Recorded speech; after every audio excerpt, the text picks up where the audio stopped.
নিজের নিজের মাথায় হাত রাখো, চোখে বন্ধ করো, নিজের মাথায় হাত রাখো। ধন্যবাদ করি পিতা পরমেশ্বর, আজকে দিন তুমি আমাদের উপহার দিয়েছো পিতা। সত্যি প্রভু, আজ তোমার বচনকে শোনার জন্য আজ তুমি আমাদেরকে আহ্লাদিত করে তোলো পিতা। আজ প্রভু তোমার বাক্য, তোমার বচন, তোমার পবিত্র আত্মা দ্বারা আছে বচন আমাদের মধ্যে পড়ে পিতা। প্রত্যেকটা সন্তান যেন তা ধরে রাখতে পারে। আমি প্রত্যেককে তোমার রক্তে কভার করি, বাউন্ডারি দিচ্ছি প্রভু যিশুর নামে। কি কোনো মন্দ শক্তি, কোনো মন্দ আত্মা এই বচনকে চুরি করতে পারবে না। পিতা পরমেশ্বর, তুমি দয়া করো, প্রত্যেকটা সন্তানের জীবনে তুমি আশীর্বাদ করো, যেন তারা তোমার বচনকে নিয়ে তাদের জীবনে তারা চলতে পারে, তোমার বচন দ্বারা যেন তারা চলতে পারে। আমার প্রিয় যিশু, তোমার নাম থেকে প্রার্থনা চাইছি, আমেন। আজ দেখো আমি একটাই টপিক তোমাদের মধ্যে রাখবো, যে টপিক তোমাদের প্রত্যেকজনের জানা উচিত। আর দেখো, সর্বদা তাহার উপরে বিশ্বাস রাখো। প্রত্যেকজন টপিকে শুনুক, কি সর্বদা তাহার উপরে বিশ্বাস রাখো। তাহার মানে কাহার উপরে? প্রভু যিশুর উপরে। হালেলুয়া, ঠিক রয়েছে। আজ এই বাক্য দ্বারা যদি পিতা চায় ভগবানই হবে, পিতা যদি চায় হবে। এতে অনেক নাম ধরে ধরে ভবিষ্যৎবাণী পিতা করিয়েছেন, সংখ্যা ধরে ভবিষ্যৎবাণী করিয়েছেন। তোমরা সতর্ক হয়ে থাকো আর আজকে বচনকে পালন করার জন্য তৈরি থাকো। দেখো প্রভু চমৎকার করবে। সর্বদা তাহার উপরে বিশ্বাস রাখো, সদাপ্রভুর উপরে। আমি এখানে বচন দেখো, জিহোশূয়ের পুস্তক তার 23 অধ্যায় 10 পদ। হালেলুয়া। তোমাদের একজন সহস্র জনকে তাড়াইয়া দেয়, কেননা তোমাদের ঈশ্বর সদাপ্রভু তোমাদিগকে যেমন বলিয়াছেন তদনুসারে তিনি আপনি তোমাদের পক্ষে যুদ্ধ করিতেছেন। আমেন। হালেলুয়া। দেখো এখানে গভীরতা বচন দেখো, বাইবেল বলছে তোমাদের একজন সহস্র জনকে তাড়াইয়া দেয়। বাক্যকে গুরুত্ব দাও। একজন সহস্র জনকে তাড়াইয়া দেয়, বচনের মানে কি আছে? মাত্রা কি দিচ্ছে? কেন তাড়িয়ে দিতে পারবে? কারণ কি? তখন বচন হচ্ছে, কেননা তোমাদের ঈশ্বর সদাপ্রভু তোমাদিগকে যেমন বলিয়াছেন তদ অনুসারে তিনি আপনি তোমাদের পক্ষে যুদ্ধ করিতেছেন। এখানে আমি কথা আছে, বাক্য বলছে আমি একা, প্রত্যেক বলবে আমি একা সহস্র জনকে তাড়াতে পারবো। কারণ কি?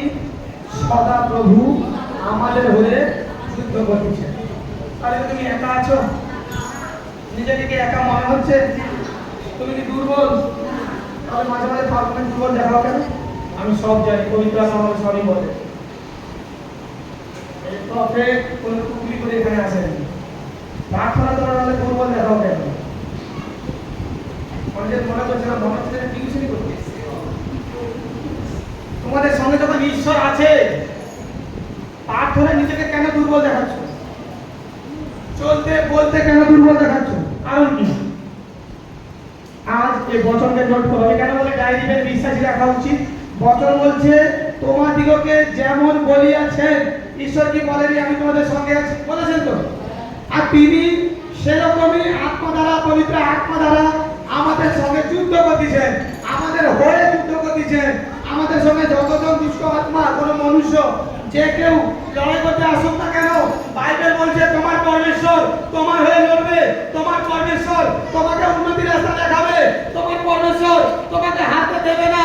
কারণ আমার ঈশ্বর আমার জীবনকে আনন্দময় করে তুলেছেন। আজ আমি যখন আমার খ্রিস্টকে জেনেছি, আমার জীবন তখন ফুলের মতো হয়ে গেছে। হালেলুয়া। যখন যিশুকে জেনে গেছো, তোমার জীবন তখন ফুলের মতো হয়ে গেছে।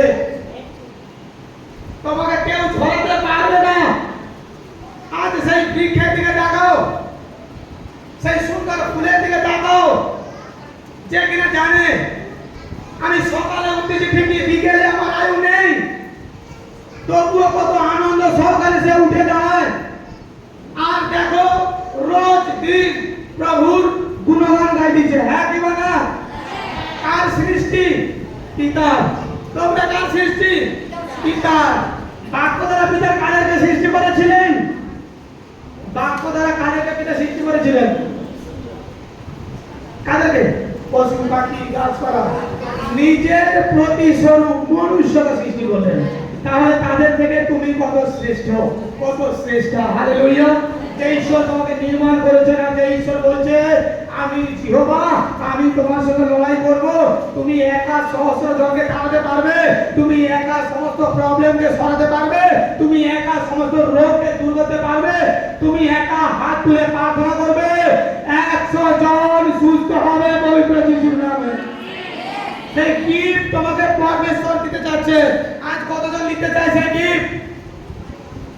আজ এই চিন্তা তোমরা কেউ না রাখো, আমি তো এখানে এসেছি, আমার প্রবলেম তো সলভ হয়ে গেছে, এরপরে আমার কি লেখাটা আছে?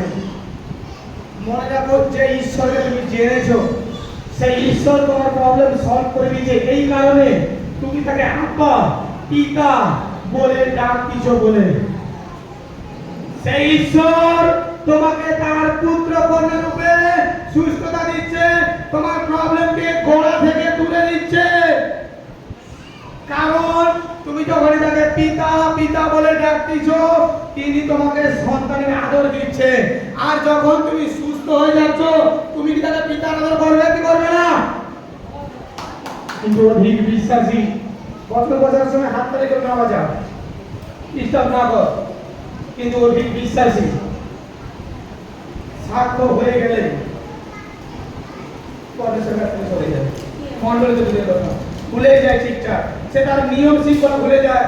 তারা যে প্রবলেমে ছিল, কিরকম অনুনয় বিনয় করে পরমেশ্বরের কাছে প্রার্থনা করতো। আজ আমি কেন এই কথা বলছি? বাইবেল বলছে তুমি একা সহস্র জনকে তাড়াইতে পারবে। কখন পারবে আমি সেই কথা তোমাদের জানাচ্ছি, আর কখন পারবে না সেই কথা তোমাদের জানাচ্ছি। আজ মনে রাখো প্রত্যেকজন, আজ তুমি ক্রিটিক্যাল পরিস্থিতিতে আছো, অনেক খারাপ সিচুয়েশনে আছো, অনেক মন্দ পরিস্থিতিতে আছো। আজ তুমি কিরকম প্রার্থনা করছো পরমেশ্বরের কাছে? যখন প্রবলেম থেকে বেরিয়ে আসছো, তখন তোমার প্রার্থনা লেভেল কি হচ্ছে?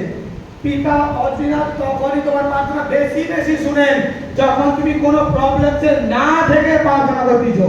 মনে রাখবে আমাদের কথাগুলো, সেই নির্ভরতা আমি তোমাদের জানিয়ে দিয়ে যাচ্ছি পবিত্র যিশুর নামে। প্রবলেমে তো সবাই অনুনয় বিনয় করে, জগতের ব্যক্তিও তো তাই করে বেড়ায়। ঠিক তোমাদেরকে তাহলে তোমাদের মধ্যে কোনো শ্রেষ্ঠতা কি থাকলো? তোমাদের মধ্যে শ্রেষ্ঠতা কি থাকলো? যা জগতের ব্যক্তিরা দুঃখের সময় এটা করে, বাঁচার জন্য প্রত্যেকজন ব্যক্তি অনুনয় বিনয় করে, হ্যাঁ কি না? সুস্থতা কতজন করে এটা দেখা হচ্ছে। আর যখন তুমি সেই একই সম্পর্ক আমার পিতার সঙ্গে বেঁধে রাখবে, পরমেশ্বর বলছে তুমি যে রাস্তা দিয়ে যাবে, পরমেশ্বর তোমাকে ঘেরে নিয়ে যাবে। যে রাস্তা তোমার বিপদ আছে, পরমেশ্বর তার খড়গ ধরে দাঁড়িয়ে থাকবে। যেখানে তোমার জন্য মহামারী অপেক্ষা করছে, পরমেশ্বর তাদেরকে নাশ করবে। যেখানে তোমাকে দুর্বল আত্মা ধরবে, পরমেশ্বর তোমাকে সতেজ করবে। যেখানে তোমার অভাবের আত্মা আসবে, ঈশ্বর বলছে তোর গৃহেতে কার রাখতে পারবে না, কারণ আমি আমার একটা দূতকে বলে রেখেছি তোর গৃহেতে সে দাঁড়িয়ে থাকবে, তোকে তার পালকে আগলে রাখবে। আর তোর কখনো সমস্যা আসতে দেবে না, তোর কখনো সংকট আসতে দেবে না, তোদের মধ্যে কখনো ফাটল ধরতে দেবে না। তোর চিন্তাধারাকে তুই উন্নত কর, আর তুই সর্বকাল জীবনের সঙ্গে উপস্থিত থাক।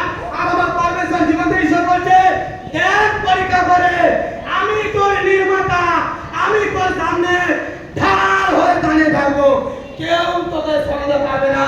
তোর জীবন থেকে সুখের দিক কেউ সরাতে পারবে না, কারণ আমি তোর ঈশ্বর, আমি তোর ঢাল হব, আমি তোর বিশ্রাম স্থান হব, আমি তোর শিলা হব। হালেলুয়া।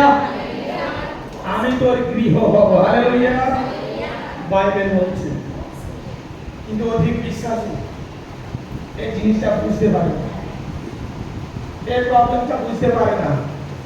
ধারাবে দিন প্রার্থনা করবো না, তুমি না প্রার্থনা করলে পরমেশ্বরের সিংহাসন সরে যাবে না। তোমার প্রবলেম হবে, তোমার সমস্যা হবে। হালেলুয়া। তুমি প্রবলেমসে পড়বে। আজ কিছু গরম পড়েছে তাই না? গরম পড়েছে, তাহলে গরমের কথা ভালো প্রভু আশীর্বাদ করবে, তাই তো? প্রভু চমৎকার করবে। আমরা বিশ্বাসী, কি গরম, কি রোদ্দুর, কি বৃষ্টি, কি ঠান্ডা, আমাদেরকে আটকে রাখার কারণ ক্ষমতা নেই।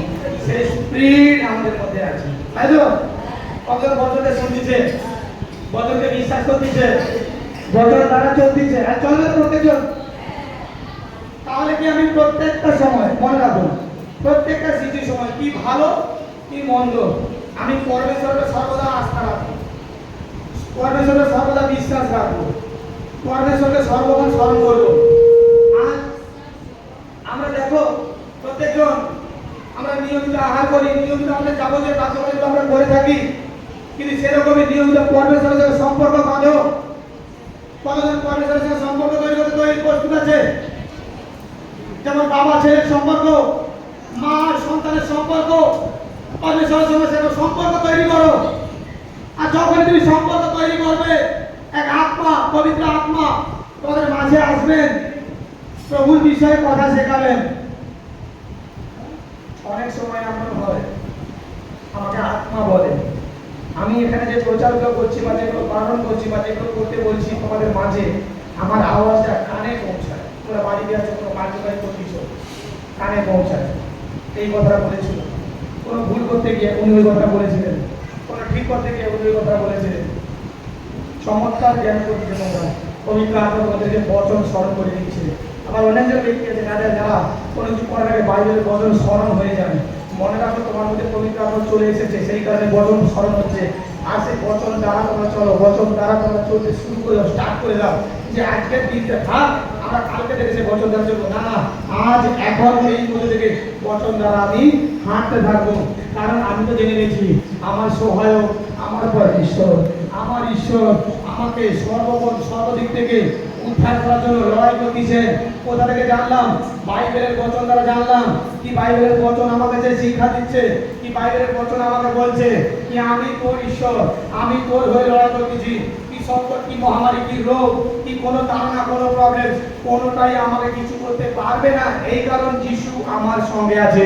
আর এই বিশ্বাস যদি তোমরা করতে থাকো, এই বিশ্বাস দ্বারা যদি তোমরা চালিত হতে থাকো, আমি তোমাদের সত্য বলছি, তোমাদের মুখ থেকে হাসি কখনো চলে যাবে না। আমি প্রত্যেকটা সন্তানকে আর একটা মেসেজ দিতে চাই, প্রত্যেকটা সন্তানকে আমি আর একটা কথা বলতে চাই। যারা বিশ্বাসী সন্তান, কেউ মুখ শুকনা রেখো না, সর্বদা হাসবে। এবার আসি, আমি এই কথা কেন বলছি যে কেউ মুখ শুকনো রাখবে না। কারণ কি? তোমার মুখ শুকনো দেখে পিতা কষ্ট পায়, দুষ্ট আত্মা হাসে। তোমার মুখে হাসি দেখে দুষ্ট আত্মা দুঃখ পায়, পিতা খুশি হয়। এবার তোমার উপরে ডিসিশন, তুমি কোনটা করবে। দেখো এটা সত্য যে সংকট কষ্ট হলে আমরা কেটে ফেলি, এটা কিন্তু কষ্টের সময়। একসঙ্গে সবটাকে চাউমিনের মতো জড়িয়ে ফেলো না, ছাড়া ছাড়া রাখো। কষ্টের সময় কান্না প্রত্যেক জনেরই আসে, স্বাভাবিক। আমি সেটার কথা বলছি না। এভরিথিং টাইম মুখে স্মাইল রাখো, মুখে হাসি রাখো। চাল ভাত তো পারবো থেকে দুঃখ পায় কেন? কি কারণ? কারো সামনে ডাকবো না, আত্মা আমাকে দেখাচ্ছে, দরকার নেই। তোমার কোনো অভাব হবে না। আমি কি করে জানছি সেগুলো? বাড়িতে চাল বারবো থেকে দুঃখ পায়, এবারে কি হবে? আমি তোমাদের বলছি পরমেশ্বরের কাজ, তোমাদের চালের ডাবা খালি হবে না। যে ঈশ্বরকে তোমরা চিনে গেছো, সেই ঈশ্বর সর্বদা তোমাদের সঙ্গে আছে। আজ আত্মাই তোমাকে জানাচ্ছে, দুঃখ পেও না, মুখের মধ্যে হাসি রাখবে। আর দেখবে পিতা, তোমরা কতজন এলির কাহিনী করেছো? এলিও তিনি যখন চলে গেছিলেন, পলায়ন করেছিলেন, পরমেশ্বর তার স্বরদূতকে বারবার পাঠিয়েছিলেন, তাকে এমন আহার করেছিলেন 40 দিবারাত্রি হাঁটাপথ করেছিল, একদিন আহার পেয়ে। বাইবেল বলছে আমাদের, বাইবেল সে শিক্ষা দিচ্ছে। তোমাকে দেবেন না? পরমেশ্বর কাকের মুখ থেকে তাকে আহার দিয়েছিল, তোমাকে দেবেন না? তোমাদের দেবে। তাই জন্য সর্বদা প্রত্যেকজন আজকে প্রত্যেকজন হাসা দেখি।